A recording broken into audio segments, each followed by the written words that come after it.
Lesson 22. Today, we are going to work on some old patterns that may be keeping stuck energy in place.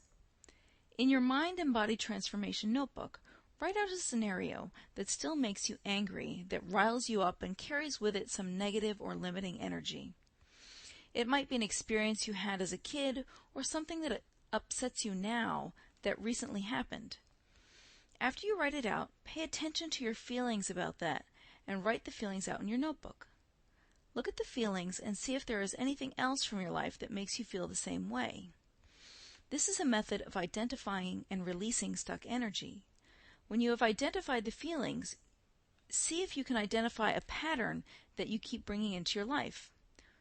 Why do you keep recreating that feeling, and what do you need to accept about yourself to help you let that go? There might be some self-forgiveness or some programming that you're holding on to. Write out everything that comes to mind that tells you about the energy. You must acknowledge the energy for it to be released. This can be very difficult work sometimes because they can be very deep issues.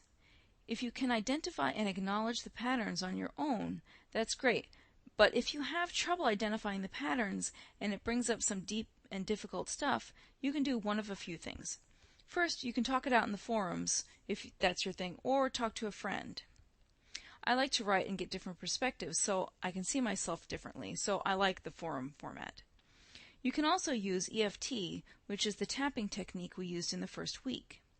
You can also use Ho'oponopono, which is the Hawaiian Huna technique, where you hold the situation in mind and say, "I'm sorry and I love you," over and over until you feel the release or a shift in energy.